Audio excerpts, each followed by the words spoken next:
Kung bago ka lang sa channel na to at isa kang true-blooded Aldab Nation na nagmamahal po kila Maine Mendoza at Alden Richards, tama po ang channel na pinuntahan mo, kaya consider na kitang bagong subscriber. Welcome back mga kaaldab. Ito na naman po ang inyong lingkod, si Mr. Destiny, at siyempre panibagong video, panibagong update na naman po tayo. Nakakatuwa mga kaaldab, ano? Ang dami kong tawa sa mga komento ng iilan, nagse-celebrate sila mga kaaldab. Although normal lang po yan, no doubt po tayo dyan, kasi alam ko naman po na marami na paniwala dahil nga po sa televise at siyempre sa social media na rin, pero hindi po nila alam ang buong istorya at buong kwento.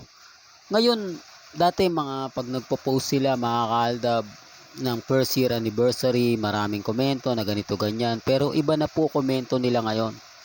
Ang tanong lagi, bakit ayaw sagutin ni na Maine Polcarson, Congressman Arjo at Ibyang yung mga binabato po sa kanila? Bakit ang nagse-celebrate lang po ay ang Armain, di po ba? Pero hindi daw po nagse-celebrate ang pamilya Atayde. Common sense na lang po sa mga ganyan tanong, no? Medyo nakapagtataka nga talaga, nakakadismaya, di po ba? Hindi po sa akin sa mga Armain at sa mga Maine fanatics. Marami kasi nagtatanong, bakit ganun? Wala man lang post sa social media, wala man lang video message na naibigay, di po ba? At least kaming Aldab Nation 11th anniversary meron. Meron kay Alden Richards. Kaya lang syempre mga kaaldab, sasabihin nila hindi, kasi ginagamit daw po ni Alden ang Aldab Nation para lang daw po makakuha ng simpatya. Common sense na lang po. Sikat na si Alden Richards sa social media. Siya na nga po talaga yung ginagamit At kami pa yung gagamitin. Ganun na po ba kami kalakas hanggang ngayon? Ganun pa rin po ba kami ka-effective sa madlang people dahil ginagamit po kami ni Alden Richards? Di po ba? Common sense na lang po sa hindi madaling nakakaintindi.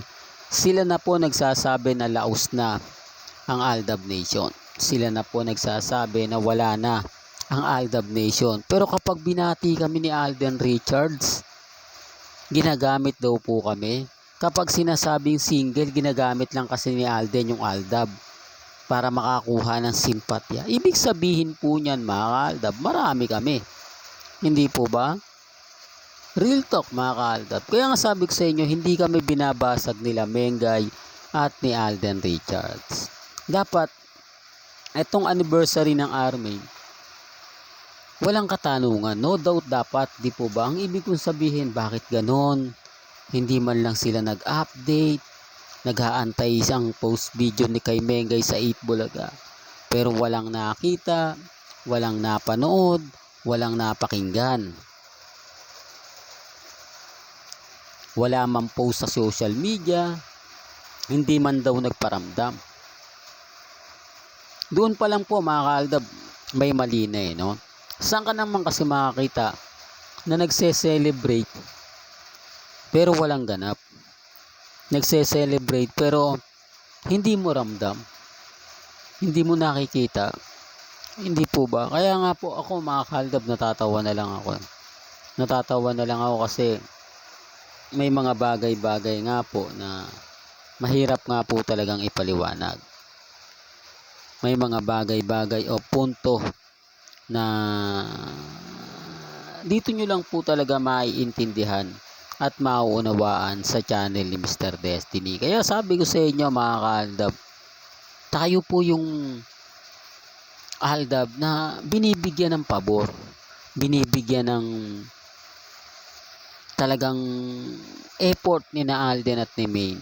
O baka may magsabi dyan, di kasal na kasi ganito.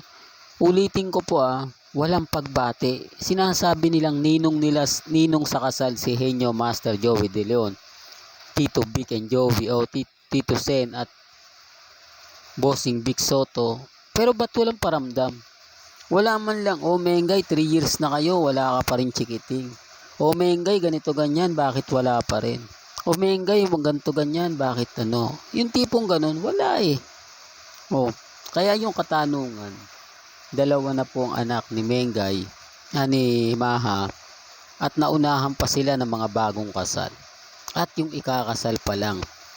Hindi nyo naman pwedeng sabihin, hindi, bago lang naman eh, kasi halos 1 year lang sila nagkakilala, nagpakasal nila. Hindi. 2018 pa raw kuno. Yan ay base po sa mga army na. Ito kasi yung pelikula ng Jack M. Popoy po ba yun? Correct me if I'm wrong yung nakasama sa pelikula nila Bossing, si Congressman Arjo. Doon daw po nagsimula yung anniversary ng nila pagkakakilala, 2018, 2019, 2020, 21, 22, 23. Bago po daw nagpakasal serye. Ang tagal na, di po ba? Ang tagal na. Pero bakit walang nangyari? Pero bakit wala man lang naganap? Hindi po tulad ng iba. Bakit si Sanjo at si Ria Ataide?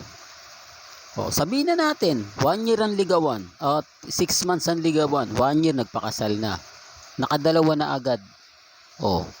Common sense na lang po. Una sa lahat, sabi ko nga, paulit-ulit ko tong sinasabi. Si Maine, napakaganda at napaka-sexy. Si Congressman, sobrang gwapo daw po niyan. Sa bagay ako mga kaldab, nakita ko na yan nung pumunta po ako sa Congress at nanood po ako ng kumbaga yung sa TUCP party list na siyempre nanood na para lang makita at nakita ko naman po.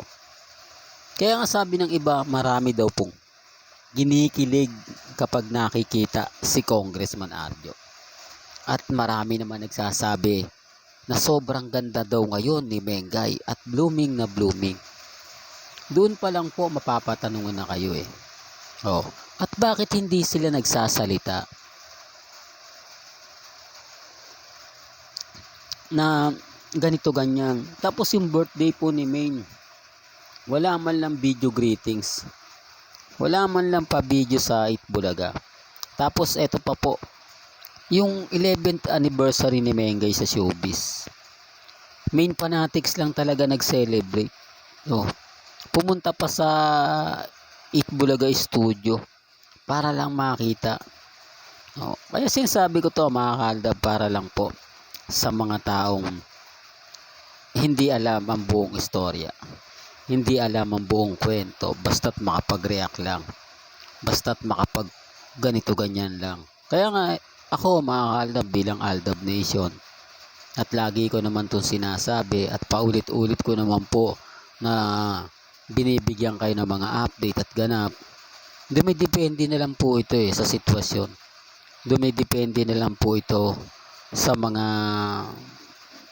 nangyayari at nagaganap. Common sense na lang po sa mga taong hindi nagegets o naintindihan yung pinupunto ko. Kasi ako nanonood po ako ng live sa Itbulaga, live sa YouTube, at doon ko nga po napapakinggan o nababasa po yung mga komento ng iilan. Tama naman po sila kung totoo po na real life couple sila Mengay at si Congressman, ipinaglalaban dapat niyan ni Congressman. Dapat meron na po.